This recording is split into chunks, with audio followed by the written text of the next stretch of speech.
It is very common that during any steel structure design, few warnings are reported in the output.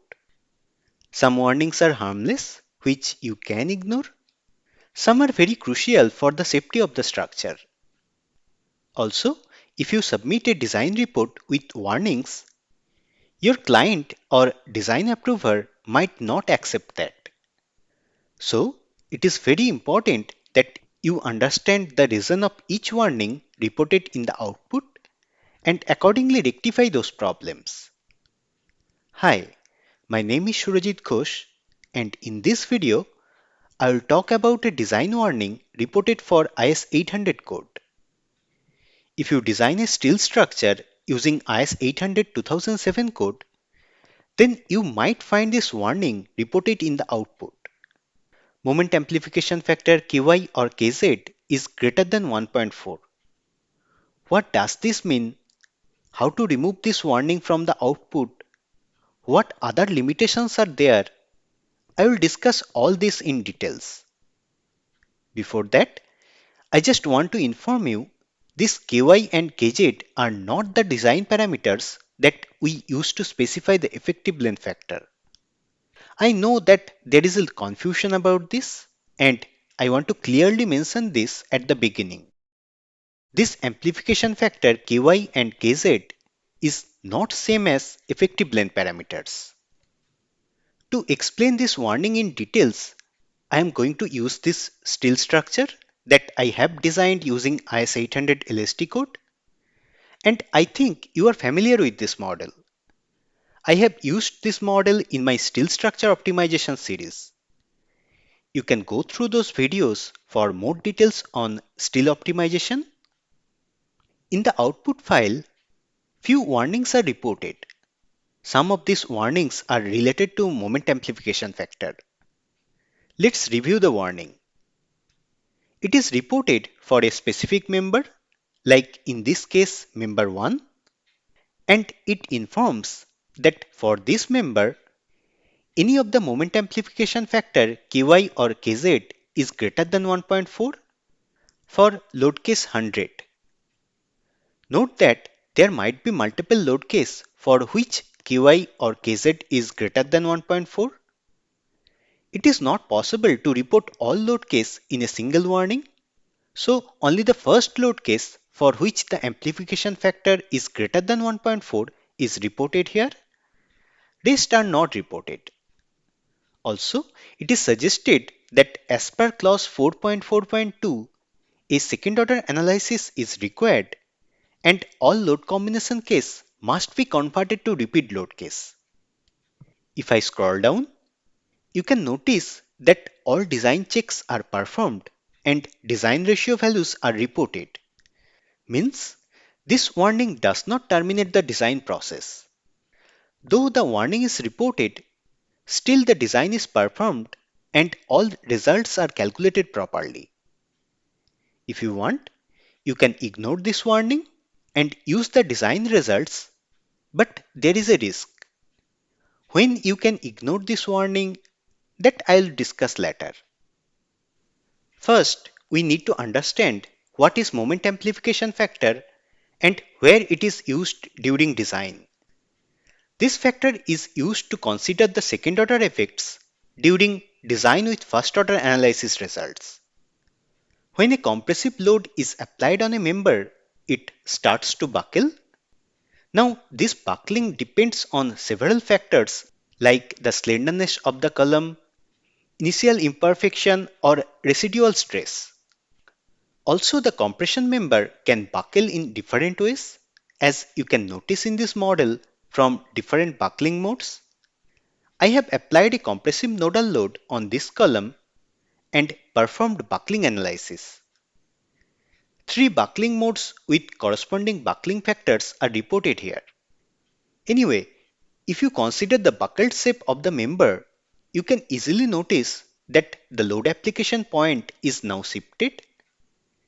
There is an eccentricity between the load application point and reaction point, and due to this, an additional moment will be generated, which is P times delta.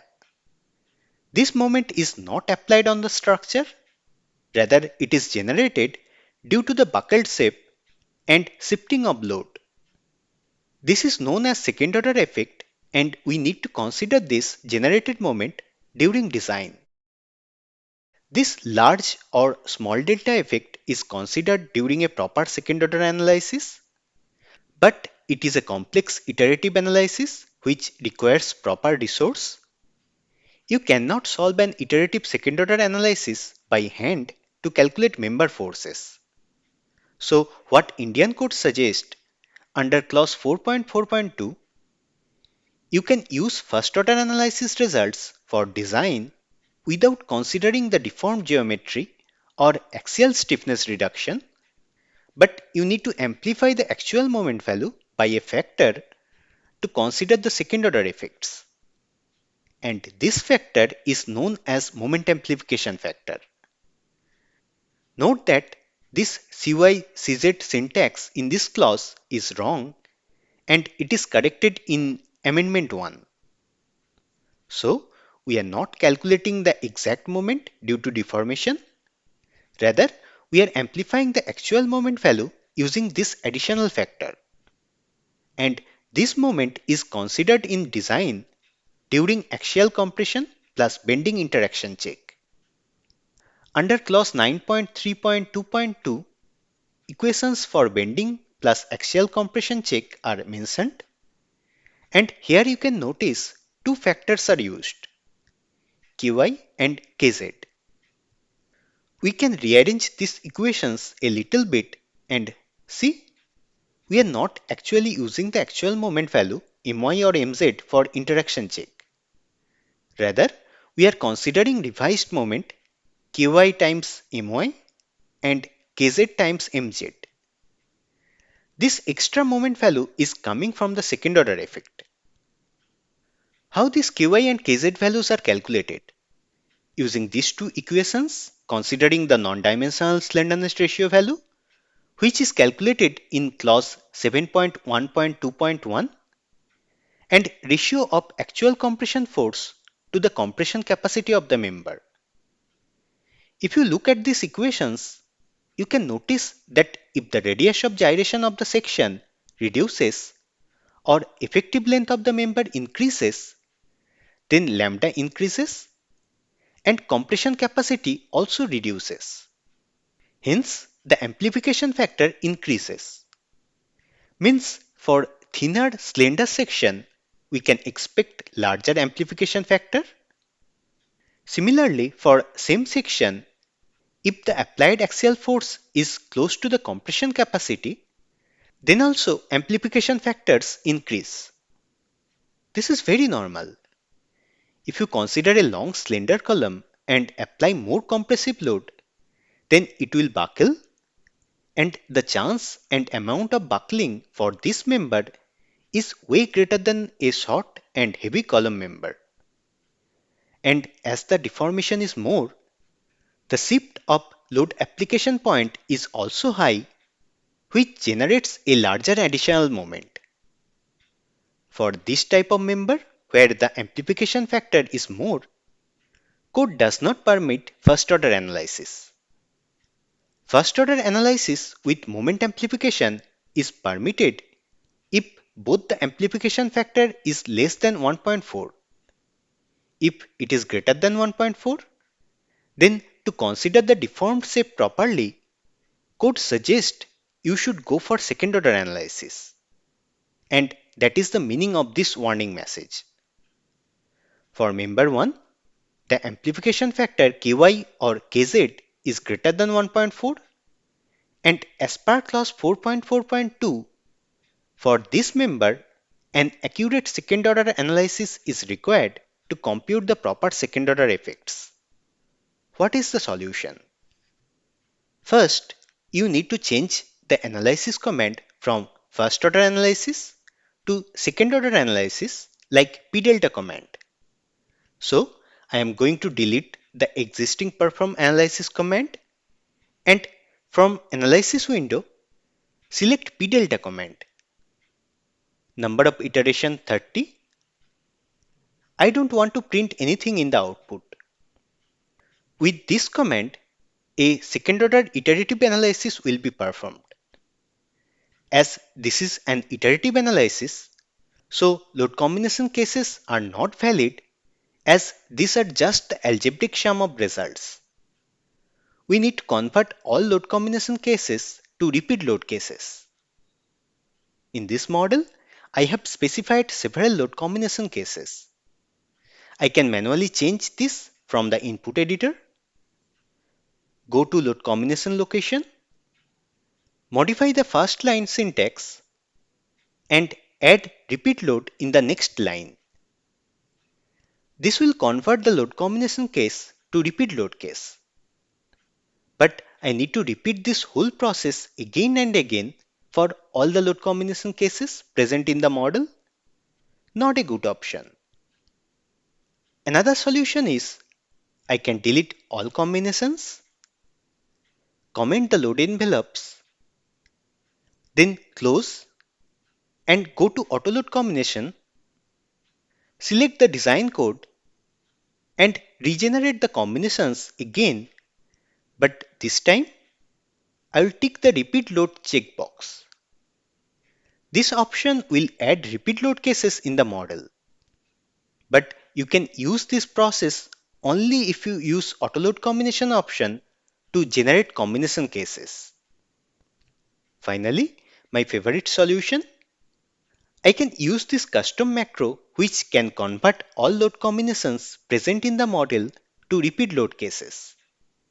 I have generated this macro for load conversion. It is very easy and effective. Simply click on this convert tab and see, using a single click, all the load combinations in this model is now converted to repeat load cases with same load number and title.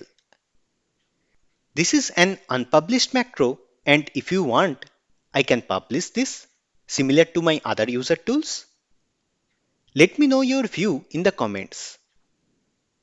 Now, if I analyze this model, you can notice there is no warning related to moment amplification factor. As second order analysis is performed, additional moment due to deformed geometry is already calculated during analysis and included in the member force. Hence, no warning is reported. Also, if you perform second order analysis, then the moment amplification factor or Ky and Kz value is considered as 1 during member design. Now you can argue with me where it is mentioned in IS 800 code to ignore the moment amplification factor for second order analysis. Well, it is not mentioned anywhere in chapter 9. But if you check Annex B, under section B 1.2, you can find a statement that moment magnification specified in section 9 should not be considered if advanced analysis is performed. So, following this guideline, in Connect Edition, Ky and Kz values are considered as 1 during member design with second order analysis. Means, actual moment values are considered. In older version of STAT, this logic was not implemented. Though second order analysis is performed, still amplification factor was considered in design. That means moment values are amplified twice. Once during second order analysis due to the consideration of deformed geometry, and once again during design with amplification factor. This was actually overestimation and the design results were oversafe. You can find a ratio mismatch with older version for second order analysis due to this. There is one limitation for this warning. When you define a member as truss member using truss specification, then that member carries only axial force. For such axial truss member without bending moments, it is not required to perform this check, but still you can notice this warning is reported in the output for truss member. The reason is, instead, All members are designed as a general member based on critical forces and design conditions. The design principle is discussed in my previous video, which you can check from here. Though the member is defined as a truss member, still during design, this member will not be treated differently.